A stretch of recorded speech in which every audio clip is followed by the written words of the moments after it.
Assalamualaikum warahmatullahi wabarakatuh. Sampurasun sadayana, perkenalkan nami abdi Hafiz Arya Setiawan di kelas 10 SMA Negeri Hiji Bojonggede. Di dieu abdi hoyong ngadongeng ngenaan asal usul Danau Toba.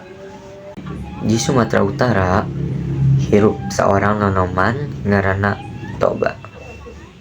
Sapopoe manehna digawe di sawah. Kadang-kadang oge niangan lauk di walungan anu teu jauh ti imahna. Hiji poe Toba indit mancing sanggeus mulang tina sawah.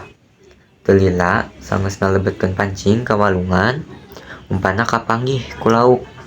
Beut sabab jahatena Toba nalika meunang lauk gede anu nyangsang dina kailna. Basa manehna micen mata kail tina sungut lauk, aya kajadian aneh.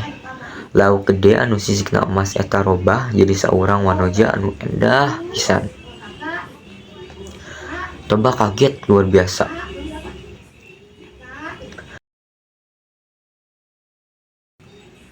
Anjeunna geus ngabebaskeun abdi tina kutukan dewa, ceuk eta wanoja.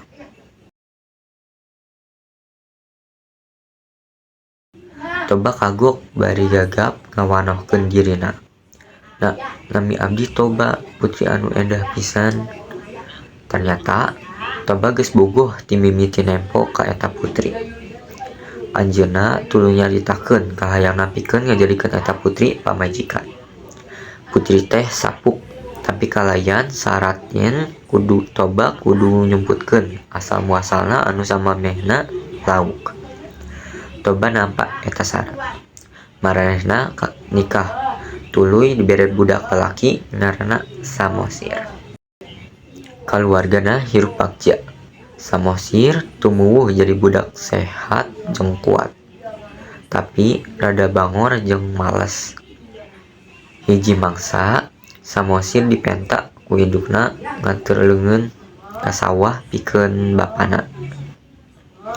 Tapi Samosir nolak, leuwih milih sare. Sanggeus dipaksa ku indungna, akhirna manehna indit oge.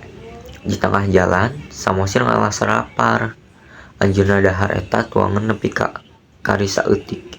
Sanggeus nepi ka sawah, bapana langsung buka bekel. Beut kaget Toba ningali.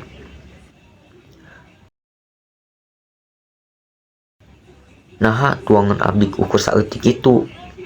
Tadi di jalan abdi lapar, jadi jatah tuang bapa abdi dahar sabagianana. Samosir kalawan teu ngarasa salah. Dasar budak teu apal diuntung, dasar turunan lauk, cek Toba bari ambek.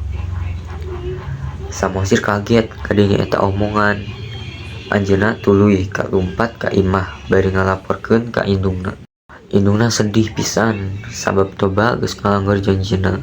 Bari ceurik indung Samosir ngagandeng leungeunna anakna dina sakadepan. Duanana ngaleungit, aneh tapi nyata.